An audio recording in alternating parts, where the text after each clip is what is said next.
నమస్కారం. జై శ్రీమన్నారాయణ. జీవితంలో మనకు తెలియకుండా కొన్ని తప్పులు జరిగిపోతూ ఉంటాయి. తెలియక చేసిన తప్పులు భగవంతుడు మర్చిపోతాడు. తెలిసి చేసిన వాటిని అయ్యో ఇలా చేశానే అని పశ్చాత్తాపడితే క్షమిస్తాడు. తెలిసి తప్పు చేసి అయ్యో ఇలా జరిగిపోయిందే అనే పశ్చాత్తాపం కూడా లేకుండా ఉంటే అప్పుడు దానికి తగిన దండన అనుభవించే తీరాలి. ఇవి చిన్న చిన్న విషయాలైనా కావచ్చు, పెద్ద పెద్ద విషయాలైనా కావచ్చు, దేనికైనా దండన అనుభవించే తీరాలి. ఒక్కొక్కసారి ఎలా ఉంటుందంటే కొన్ని దోషాలు చేసేసాం, ఇప్పుడు పశ్చాత్తాపడుతున్నాం. వాటి కోసం మనం ఎవరి దగ్గర ఎలా క్షమాపణ అడగాలో తెలియడం లేదు, లేదా క్షమాపణ అడుగుదామన్నా ఆ వ్యక్తులు ఇప్పుడు లేరు. మరి ఆ దోషం నుంచి మనం ఎలా బయటపడాలి అన్న సందేహం వస్తుంది. అందుకే రోజు మనం పూజ చేసేటప్పుడు, ప్రార్థన చేసేటప్పుడు భగవంతుణ్ణి సమస్త దోషాలకు క్షమాపణ అడుగుతున్నాం. రామానుజుల వారు తమ గద్యత్రయంలో అనంత కృత్యకరణ, అనంత కృత్యాకరణ, భగవదపచార, భాగవదపచార, అసహ్యాపచార రూప నానా విధానంతపచార, ఆరబ్ధ కార్యాన్ అనారబ్ధ కార్యాన్ కృతాన్ క్రియమాణాన్ కరిష్యమాణాంచ అని దోషాలన్నింటినీ పట్టిక వేశారు. శాస్త్రంలో చెప్పనివి చేయడం, శాస్త్రంలో చెప్పినవి చేయకపోవడం, చేసిన దోషాలు, చేస్తున్న దోషాలు, చెయ్యబోయే దోషాలు, ఇలా ఇవన్నీ కలిపి సర్వాపరాధాన్ క్షమస్వ అని క్షమాపణ అడుగుతాం. అంటే అన్ని రకాల అపరాధాలను క్షమించమని ప్రార్థిస్తున్నాం. అలాగే రామానుజుల వారికే పరమాచార్యులైన ఆళవందార్ అనే ఆచార్యులు తమ దగ్గర సమస్త దోషాలు ఉన్నాయని భగవంతుడి ముందు చెప్పుకున్నారు. అమర్యాద, క్షుద్ర, చలమతి, అసూయ, ప్రసవభు, కృతజ్ఞో, దుర్మాని, స్మరపరవశో, వంచనపరహ అని అపరాధాలన్నీ ఆరోపించుకున్నారు. నిజానికి వారిలో అన్ని అపరాధాలు ఉన్నాయని కాదు, అవన్నీ ఉంటాయేమో, ఒకవేళ తెలియక ఉన్నాయో తెలిసి ఉన్నాయో అన్నిటిని కూడా క్షమించమని ప్రార్థించారు. ఇంకా అహమస్మి అపరాధానాలేగా, ప్రపంచంలో ఉన్న దోషాలన్నిటికీ తామే ఆలవాలం అని చెప్పుకున్నారు. అయినా కానీ వేరే దారి లేదు, నువ్వే ఆధారం, నువ్వే క్షమించాలి అని భగవంతుడిని క్షమించమని అడిగారు. మన రోజు ఇలాగే భగవంతుడి దగ్గర మన దోషాలను నివేదించి క్షమాపణ అడగాలి.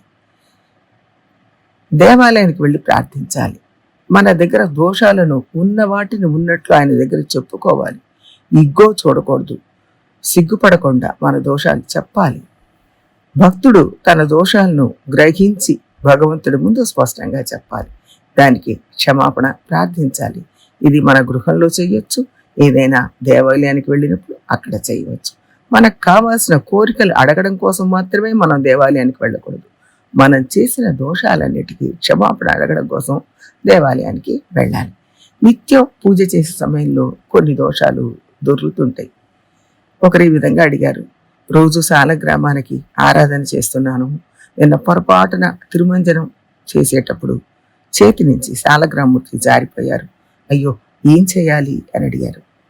ఇది చిన్న అపరాధం, ఉపచారం చేస్తుండగా పొరపాటున జరిగిన అపచారం. అదే మన గృహంలో 2 అడుగుల విగ్రహాన్ని పెట్టుకుని పూజ చేస్తున్నాం అనుకోండి, ఒక్కొక్కసారి పొరపాటున చేయి జారవచ్చు, అప్పుడు అది పెద్ద దోషం అవుతుంది. దేవాలయంలో కూడా ఇలాంటి పొరపాట్లు జరగవచ్చు, లేదా అగ్ని తగలొచ్చు, వేరే ఏదైనా తగలొచ్చు. వాటికి ప్రాయశ్చిత్తం చాలా పెద్దగా ఉంటుంది, కుంభాభిషేకం దాకా చేయాల్సి రావచ్చు. అందుకే గృహాల్లో అంత పెద్ద విగ్రహాలు పెట్టుకోవద్దు అని చెప్పారు. అంతంత ప్రాయశ్చిత్తాలు మనం చేయలేము, గృహస్థులుగా మనకు అది సాధ్యం కాదు. అంతే శక్తి సామర్థ్యం రెండూ కూడా మనకు లేవు. అందుకే గృహాల్లో సాలగ్రామ ఆరాధన చేయాలని చెప్పారు. సాలగ్రామానికి అంత పెద్ద ఎత్తున ప్రాయశ్చిత్తాలు చేయవలసిన అవసరం ఉండవు. చిన్నవి సులభమైనవి ప్రాయశ్చిత్తాలు ఉంటాయి. ఒకటి చేజారిన ఆ క్షణాన అయ్యయ్యో అపరాధం జరిగింది అని మనసు తల్లడిల్లిపోతుంది, మనకే తగిలినంతగా బాధ కలుగుతుంది, అయ్యో అని ఆక్రందన చేస్తాం. ఆ మనసు ద్రవించడమే క్షమాపణ అడిగిన దాంతో సమానం. మళ్ళీ యథాస్థానంలో వేయించేసి నీటితో అభిషేకం చేస్తాం, పాలతో అభిషేకం చేస్తాం, సర్వాపరాధ క్షమస్వాన్ని ప్రార్థిస్తాం. అయినా మనసులో ఆ బాధ ఉంటుంది. ఇదంతా క్షమాపణ అడగడంలో భాగంగానే భగవంతుడు స్వీకరిస్తాడు. అలా మనం ప్రవర్తించినందుకే ఆయన పొంగిపోతాడు. కూరతాడు వాళ్ళకి 2 కుమారులు. వారిలో చిన్నవారు వేదవ్యాస భట్టర్, వారి కుమారులు వేదాచార్య భట్టర్. ఆ వేదాచార్య భట్టర్ అనేవారు క్షమాషోడసి అని ఒక శ్లోకాన్ని రాశారు. అందులో సకల అపచారాలను చెప్పి క్షమించమని ప్రార్థించారు. క్షమాషోడసిలో 16 శ్లోకాలు ఉన్నాయి. అందులో ఆయన శ్రీరంగనాథుని చూసి నన్ను క్షమించు అని 5 రకాలుగా ప్రార్థించారు. అది రోజు మనం అనుసంధానం చేసుకున్నా చాలా బాగుంటుంది. ఈ లోకంలో కర్మ పరిపాకం అయిందాకా ఉండాలన్నా ఆయన క్షమించాలి. కర్మ అంతా తొలగి పరమపదానికి తీసుకుపోవాలన్నా ఆయన్ని క్షమించాలి. పాప పుణ్యాలు తొలగిపోతేనే పరమపదం దొరుకుతుంది. కాబట్టి మనం తెలిసి చేసినా తెలియక చేసినా అపచారాలన్నింటినీ క్షమించమని ప్రార్థించాలి. ఇంట్లో మన గృహంలో ఏర్పాటు చేసుకున్న మన దేవుడి గదిలోనూ ప్రార్థించవచ్చు, దేవాలయానికి వెళ్ళినప్పుడు ప్రార్థించవచ్చు, ఇంకా ఎక్కడైనా ప్రార్థించవచ్చు. ఎప్పటికప్పుడు మనం క్షమాపణ అడుగుతూ మన దోషాలను తొలగదూసుకుంటూనే ఉండాలి. ప్రయత్నిద్దాం. జై శ్రీమన్నారాయణ.